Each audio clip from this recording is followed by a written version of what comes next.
Thank you for joining us today. Today, we're just going to do some questions and answers with the team, and you'll get to know us a little bit more about our firm, about what drives us, about what keeps us going, and what got us where we are. So we'll start out with some icebreaker questions, and I will kick it off. What is one hobby of yours that might surprise people? Probably fishing. I haven't been in a while, but for a time, I was the world's greatest angler. I was ripping lips, wearing them out. How about you, Danielle? Okay, one hobby of mine that might surprise someone. I really like pulling weeds. It's a great project that doesn't take too long to see a result. I mean, the results are pretty immediate, so it's very satisfying. I enjoy the pulling of weeds. And the good thing about that is they always come back. So it's like They do.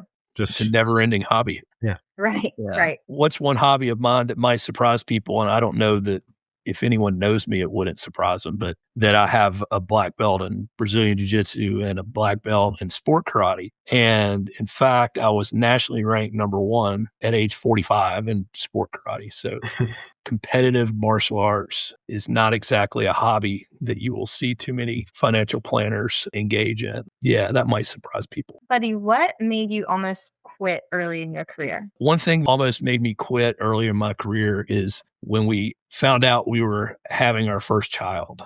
Mandy was working 3 jobs at the time, and I'm building my business, and it was either kick it in high gear and make it work or go find a different job. And, 30 years later, here I am. So Danielle, what is one thing clients want to believe goes on behind the scenes? Maybe the high regard that we speak about our clients. One thing that was different about working for this firm is it feels like I know each one of our clients, even though I have never met a single one face to face. I know about their kids, I know about their hobbies, and it sounds like we hold them in such high regard and we care about them. And it makes all the difference for the morale of the team, I think. And I believe our clients can feel the difference as well. Cool. I agree to that. And that's by design. Mason, what surprised you the most when you got into this business? Probably the emotional side of money. A lot of people think that this business revolves around numbers and strategies, but it really revolves around fear, pride, guilt, and expectations. And a lot of us get very emotional about financial decisions, and it's up to us to help clients walk through that. Yeah, 100%. I'm as much a psychologist in many cases as I am. That's what, honestly, probably the biggest part about this job I noticed was this. Yeah, that's good. Buddy, what is something that you believed about money 20 years ago? 20 years ago, really 30 years ago, whatever, many years ago, it was always thought that you would want to carry a balance in a credit card that helped your credit somehow. To keep a magic number, was it 30% of the credit card balance or 20 or something? And that's inaccurate. You want to keep your credit card balances as low as you can, pay them off every month. Number one, because you have to pay interest on it. The interest is usually pretty high. But number two, I use a tracking Experian app. And so I can track my credit, and it's amazing how quick using your credit card will make your credit go down. Don't keep a balance in your credit card. All right, Danielle, what is the most common problem you have to prevent before it becomes a crisis? This is a really good question. And I think it's something to be prevented. Just an overarching nature of business would be misalignment. Slowly turns into a mountain of whose responsibility is this? I thought you had it. So I think keeping an eye on all of the moving parts and making sure that each part has its owner is very important. Otherwise, it will silently build up and it will turn into this massive snowball. That's a great answer. And even before we went live, we were looking at a workflow, and that was exactly one of the things we were discussing. Is there was a gap there. We identified it, and frankly, if we had it, it might have created problems down the line. So, good answer. All right, buddy. What is the hardest lesson a client has ever taught you? A hard lesson that I've learned, unfortunately, more than once from clients is have your ducks in a row. You never know when you're going to go. And we've lost a client unexpectedly recently, and we're in the process of getting their estate plan locked in. And while everything seems to be turning out okay, the amount of work and grief that their heirs had to deal with could have been avoided if we had pushed everything through, gotten everybody buttoned up. And again, unfortunately, you don't know when you're going to go, so get the work done. That's the toughest lesson that I've learned. Nobody wants to learn it, I don't think. No. Rightfully so, people are so scared of death, like the topic. Just even like hearing it's like, oh no, I don't want to worry about that. But like Buddy Yeah. was saying, like if you don't have all your ducks in a row, like all hell will break You can loose. save family such a headache. Yeah, and if that's you not do. just for the client, it's for us. If you're not confident that, if you get hit by a meteor on the way to lunch today, if you're not confident that everything is going to go the way it's supposed, that you wish that it would go, then you're not finished. You need to get it done. I think it's particularly hard for young people to broach this subject as well, because the way we think that we're just infallible or untouchable seems to be woven into young people's heads, and I have time to think about that later. So maybe it's more on your mind as you get older. Yeah. Well, Is that the case, buddy? I'm not old. Well, yeah. What is one financial myth that you can't believe still exists? Probably the one that making more money automatically fixes everything. I think we all want more money or want to make more money, but a lot of people don't realize how much responsibility it tacks on. You see this with lottery winners all the time. They win a huge jackpot, and within 5 or 6 years, they're completely broke. And I don't think people understand that more money doesn't fix bad habits. That's a good point. Danielle, what makes a great client relationship from your view? From my view, a great client relationship is someone who values efficiency and is a good communicator. If I send a form, I'm getting it back. I don't have to pick up the phone and call, which I will. I really value when the client seems to be on the same page after the same result. They are looking for a financial plan and they're running after it with as much tenacity as we will. Good. That's why we love you, Danielle, because you chase them. What is something you've learned from each other that you didn't expect? One thing that surprised me about working with you two is how well you two work together, being father and son-in-law. I'm not in the office, I'm not at the dinner table, but I think that you guys are smooth as butter. My wife and his wife both thought we were going to be crazy to work together, but I think everyone has figured out that it's actually works really well. All right. So for me, what is something I've learned from you guys that I didn't expect? I've learned that me, my family, and my clients are in very good hands for the next generation, which is not going to be anytime soon. I'm around for a while, but I feel very confident that the team we're building is going to last a lot longer than me. So I like that. What is the biggest advantage of working with family, Mason? The biggest advantage of working with family is that we already have a foundation of like trust and respect for each other. So when I come into the office, you're my father-in-law, but you're also my boss. It allows us to work tandem through that trust and respect. I'd 100% say trust. The trust-intensive business and having family beside me, and not just you, but Mandy as well, is comforting in that regard.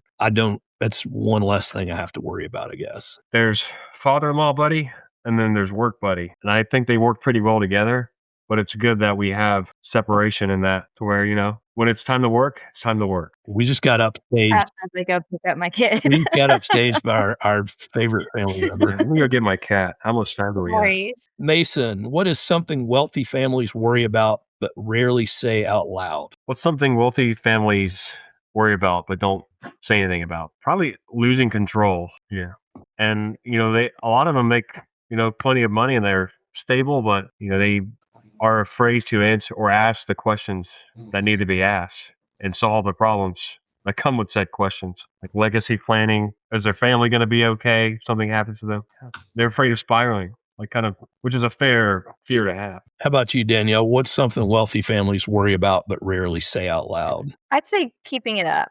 I've reached up here. Can I maintain it? And I think immediately too, our minds go to the next thing, the next greatest thing. So I accomplished this one thing, and I think that's just built into the fabric of our psychology.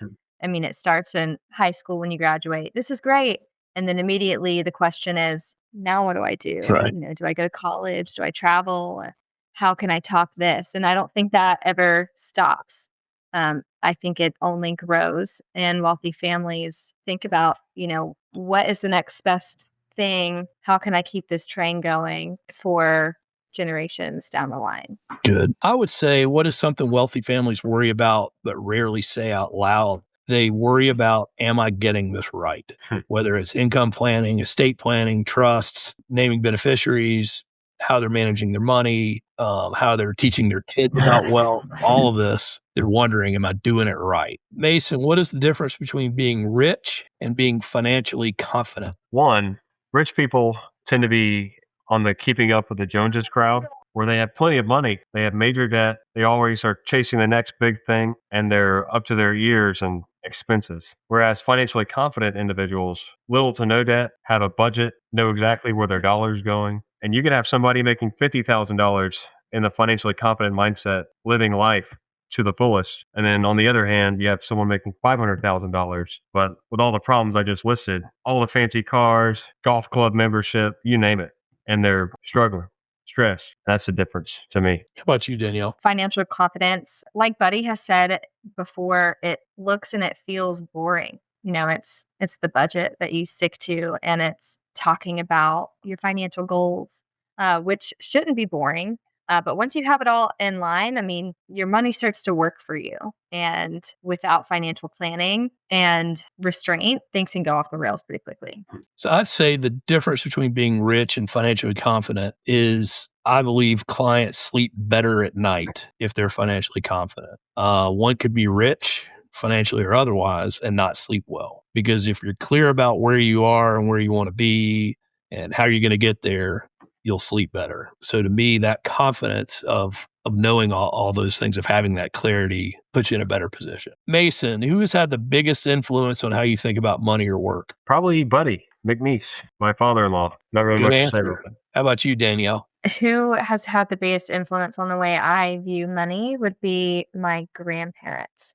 They were very disciplined. My grandparents were very disciplined in their finances and were always very open with me about how to manage money. Let's see. For me, who's had the biggest influence on how I think about money or work? This is more of how I think about work. A client who deceased a few years ago was always full of wisdom. I used to love sitting with him because he always had just nuggets here and there. And he was a physician, and we were talking about getting new patients and that sort of thing. And he said, if you take care of the work that's on your desk, it will take care of you. And so I always thought that doing the right thing for my clients was all I needed to do to sustain my business. And so here I am 30 years later. I think that was pretty good advice. Closing questions. Danielle, what do you hope people feel after working with us? After working with us, I hope people feel comfortable. I hope people feel warm and fuzzy, but I hope they feel comfortable and confident with their financial futures. How about you, Mason? What do you hope people feel after working with us? Sense of family. I want them to see us calling and go, oh, those are our financial advisors. Let's see what's up. We trust them. What do I hope people feel after working with us? I hope they feel like they have a new family. And I think the three of us kind of hinted to that. All of our clients, when they call us, we want to talk to them. And if not, they wouldn't be clients. So, that wouldn't be fair. Likewise, when we call them, we want them to be excited to talk to us. All right, Danielle, what is the one piece of advice you would give to your younger self? One piece of advice I'd give my younger self: walk in the world with a little bit more confidence. What is one piece of advice I would give to my younger self? It's the same advice that I give to all my clients and my kids and everyone else. Make a budget and stick to it. I can't say enough how knowing where your money is going is empowering. Mason, why do you still care about this kind of work? I care about this kind of work because the things that we do for our clients it's something you can tangibly see. You can see the outcomes, just about everything we do for them. And to see them thrive and prosper really makes my heart warm. Danielle, why do you still care about this work? I still care about this work because it is about legacy. When you pass away, you cannot take anything with you, but you can leave behind legacy for your family that was handled thoughtfully. And I think that's the greatest gift that you can give. Why do I still care about this work? Because it's my baby. It's my family. I love coming to work every day. It's not a secret. I love opening the doors. I love Mondays. I love the job that I have. I love the clients that I have. If that changes, then I'm doing something wrong.